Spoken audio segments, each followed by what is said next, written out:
Rapid Media presents Rapid Media TV. Scott McGregor here with Rapid Media TV, and I'm here at the 2014 Canoecopia show, and I'm in the Wenonah. I guess I'm in the Wenonah Current Designs, but we're on the Wenonah side here. And I'm here with Tori. Sorry, Tori.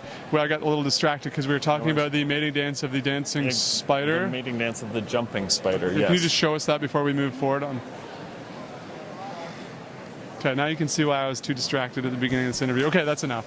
Enough of the... Okay, we're good. Right. Tori, I just reviewed a Wenonah Advantage in the spring issue of Canoeroots magazine, and I loved it. It was a boat that is going to get me on the water more because I can basically walk out of the Rapid Media office onto the river, go for a rip, come back, have my lunch, and go back to work. Great boat.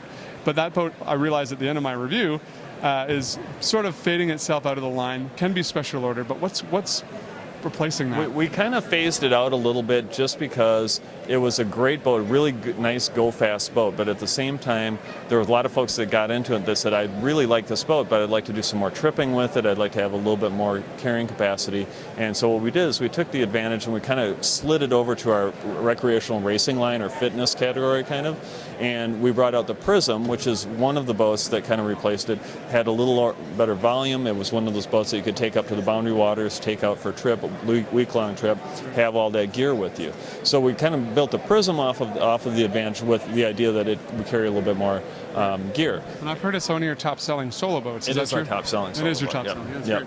And then what about for people who do want something a little more racy and a little more fitness paddling oriented? So we took kind of that basic thought of the Advantage where it was a fast boat, real efficient in the water, and we essentially stretched that boat out, and we came out with the Voyager, which is going to be a foot longer than the original Advantage was, also a foot longer than the Prism, and it gives you the speed and performance of that Advantage, but it also gives you a gear carrying capacity that you can still do some tripping in it, and that boat's been great anywhere from boundary waters to actually sell a lot of those down for the Texas Water Safari.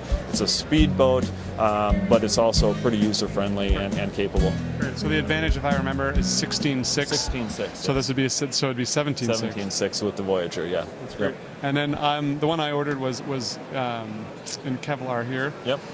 But they're also available in carbon. Like I see the really sexy black one over there. I was like, maybe I should have gone with that. Yeah, the carbon's really nice stuff. It's a little stiffer hull. It is pretty sexy. It just looks awesome. It does look awesome, but it is a little bit more fragile. So most people will go with carbon or with the Kevlar boats because there's a little less care, a little less thought involved. But yeah, the carbon's sexy in pretty much anything you do with it. It just looks great. Anyway, thank you very much for your time. Yep. Enjoy the rest of the show. All right. Scott McGregor here in the Wenonah booth at the 2014 Canoecopia show for Rapid Media. Hoping you paddle forever. More about Rapid Media's print and digital magazines, International Paddling Film Festival, on-water events, and online store. Visit rapidmedia.com.